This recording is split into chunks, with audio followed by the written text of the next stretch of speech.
नमस्कार दोस्तों, आज हम एक ऐसे एग्जाम के बारे में बात करने वाले हैं जो पिछले 8 महीने से सुर्खियों में बना हुआ है, चर्चा का विषय बना हुआ है।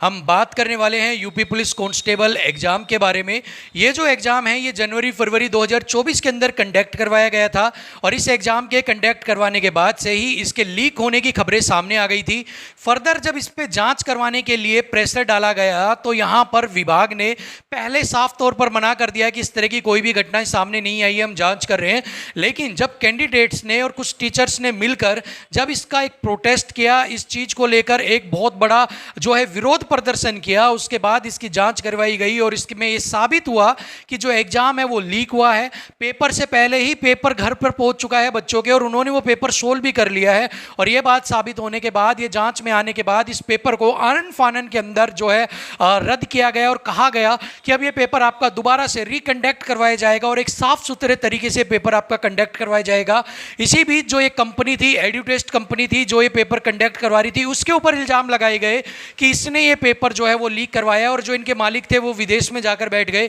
उनको बहुत बार नोटिस भेजे गए, बहुत बार उनको समन्स भेजे गए, लेकिन वो भारत में नहीं आए अपने उन डेट्स के ऊपर और जो उनको तारीख दी गई थी उन पर भी वो कोर्ट में सामने हाजिर नहीं हुए। और ऐसे में जो कार्रवाई है वो जैसा कि यहाँ पर चलती रहती है, अगर आप कोई गुनाह करते हो उसी तरीके से चलती रही। और इसी बीच में आपकी जो री एग्ज़ाम है उसकी जो डेट है वो यहाँ पर घोषित कर दी गई कि 23 अगस्त से लेकर आपके 24-25 और इसके बाद जो लास्ट की जो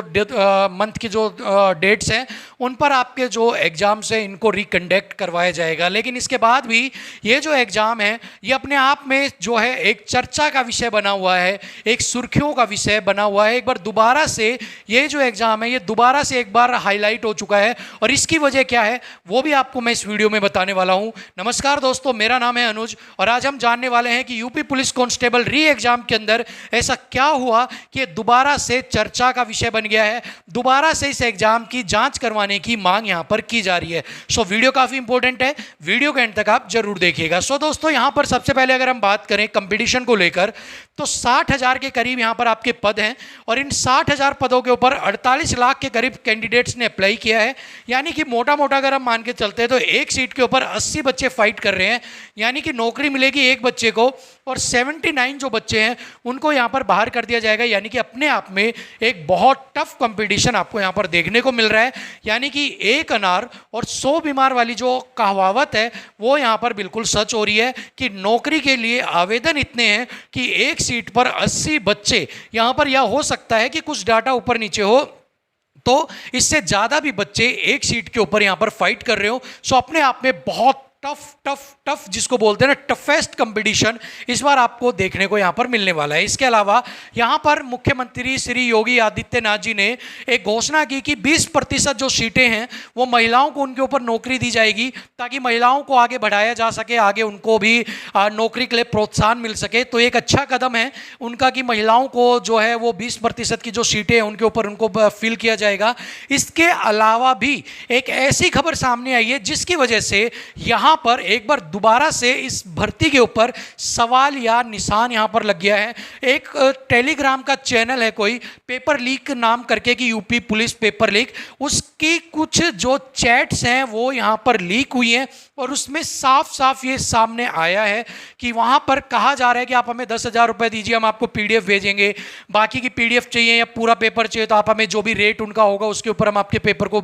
जो है वो आपको सेंड कर देंगे। यानी कि पेपर से पहले 24 तारीख के पेपर की बात बताई जा रही है, उसकी जो खरीद फरोख्त है वो यहां पर स्टार्ट हो चुकी है। ऐसा उस टेलीग्राम चैनल के बेस पर, चैट के बेस पर यहां पर जो अनुमान है लगाया जा रहा है। अब यहां पर हो सकता है कि ये सिर्फ एक कोरा अनुमान हो या यहां पर इस पेपर से पहले इस तरह की जो हरकतें आम पेपर से पहले होती हैं वो यहां पर की जा रही हो और एक तरह से झूठी अफवाह यहां पर फैलाई जा रही हो। लेकिन अब यहाँ पर एक बड़ा सवाल निशान ये है, एक बड़ा एक यहाँ पर जो है क्वेश्चन मार्क ये है कि अगर ये बात सच निकल आती है और सच में कोई पेपर लीक हो जाता है, तो ऐसे में जो दावे किए जा रहे थे मुख्यमंत्री जी की तरफ से वो यहाँ पर कहाँ तक सच रहने वाले हैं। अब अगर इन चीज़ों को अफवाह मानकर नेगलेक्ट किया जाता है और सच में अगर पेपर लीक हो जाता है इस केस के अंदर, आप क्या करेंगे? क्या दोबारा से रिकंडक्ट एग्जाम करवाएंगे? क्योंकि एक बार रिकंडक्ट तो हो चुका है, तो रिकंडक्ट को भी क्या आप दोबारा से रिकंडक्ट करवाएंगे?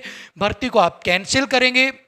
या फिर आप किस बेस पर जो बच्चे हैं, जो मेहनती बच्चे हैं, उनको यहाँ पर नौकरी देंगे? सो यहाँ पर मेन चीज़ ये है कि इस चीज़ की जांच की जाए, टाइम रहते जांच की जाए, क्या सच में इस तरह के जो टेलीग्राम चैनल है वो एग्जिस्ट कर रहे हैं? क्या सच में जो पेपर है वो बाहर आया है? और अगर इस तरह की घटना सामने आई है, पेपर बाहर आया है, पेपर लीक हुआ है, तो बिना किसी भी आप अपने ऊपर कि जनता क्या कहेगी, बच्चे क्या कहेंगे, हमारी छवि क्या होगी, इन सब चीज़ों को साइड में रखकर जांच कीजिए, पेपर को रद्द कीजिए। रद्द का मतलब ये नहीं है कि आप भर्ती रद्द कीजिए या फिर आप परमानेंट इसको रद्द कर दीजिए, इससे रद्द का मतलब है अगर 24 तारीख का पेपर खरीद फरोख्त हो रही है तो आप 24 तारीख के पेपर की डेट को चेंज कीजिए और उसको कोई आगे 1-2 दिन 3 दिन सरकाइए, कार्रवाई उचित कीजिए और एक नया पेपर डिजाइन कीजिए ताकि जो मेहनती बच्चे हैं उनको यहाँ पर अपने मेहनत का फल मिल सके, मेहनत के बल पर नौकरी मिल सके। क्योंकि यहाँ पर जिस तरह से उत्तर प्रदेश की छवि खराब हो रही है, कहा जा रहा था, एक मीम में पढ़ रहा था कल, राजस्थान राजाओं की भूमि है, राजस्थान नाम पड़ा, हिमाचल प्रदेश में बर्फ पड़ती है इसलिए हिमाचल नाम उसका पड़ा है क्योंकि हिम का मतलब बर्फ है। उत्तर प्रदेश में पर्सन से पहले, पेपर से पहले उत्तर लोगों के हाथ में आ जाता है, इसीलिए उसका नाम उत्तर प्रदेश पड़ा है।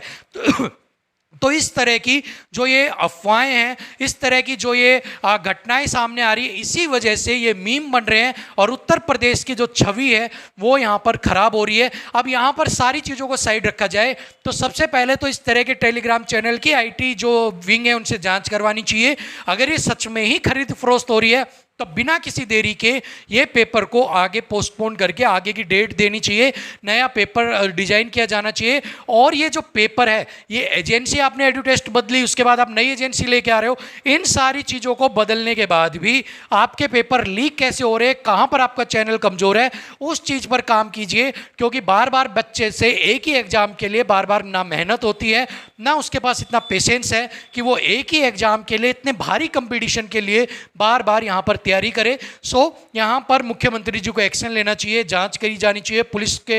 पुलिस को एक स्पेशल टीम बनाकर जांच की जानी चाहिए, आईटी टीम से जांच करवानी चाहिए क्या सच में पेपर खरीदा जा रहा है या नहीं खरीदा जा रहा है। और सच में अगर खरीदा जा रहा है तो एक बहुत शर्मनाक घटना है लोकतंत्र के लिए कि एक छोटा सा एग्जाम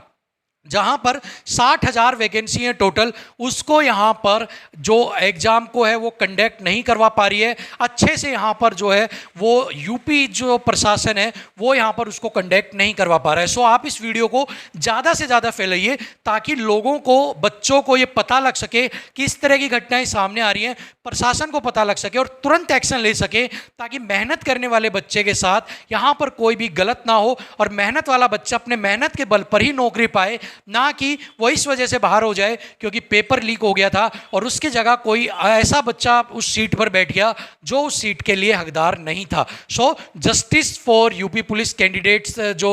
है उनके लिए आप ये सारी चीज़ें आवाज़ उठाइए और एक प्रॉपर जांच करवाइए और इस तरह के टेलीग्राम चैनल्स की भी जांच करवाइए और अगर सच पाया जाता है तो एक उचित एक्शन लेकर एक निष्पक्ष तरीके से आप एग्जाम को कंडक्ट करवाइए। थैंक यू सो मच, नमस्कार।